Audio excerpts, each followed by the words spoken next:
বাংলাদেশে বিষধর সাপ রাসেলস ভাইপারের আতঙ্ক ছড়িয়ে পড়ছে।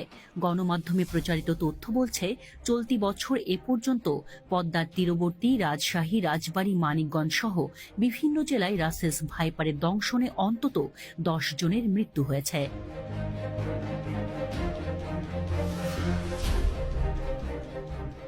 রাসেলস ভাইপার ভারতীয় উপমহাদেশের 4টি বড় সাপের একটি।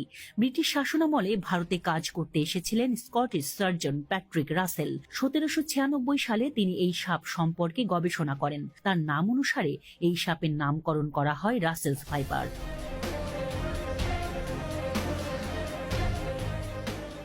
বহু আগে থেকেই বাংলাদেশে অস্তিত্ব ছিল রাসেলস ভাইপারের।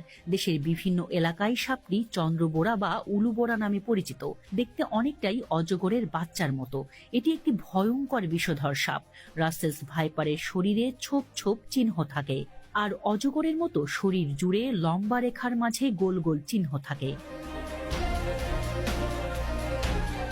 অত্যন্ত বিষধর প্রজাতির এই সাপ বাংলাদেশ থেকে বহু আগেই বিলুপ্ত হয়ে গেছে বলে মনে করা হলেও সাম্প্রতিক সময়ে এর অবাধ বিচরণ ভাবিয়ে তুলছে বিশেষজ্ঞদের।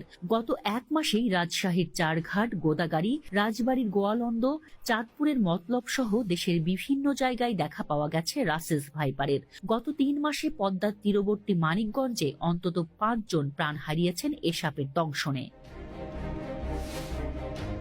সাপটি এর স্বাভাবিক চরিত্রও বদলাচ্ছে। ঘন ঝোপ ও পরিত্যক্ত জমি অপেক্ষাকৃত কমে গেছে, তাই রাসেলস ভাইপার এখন কৃষি জমিতেই থাকে।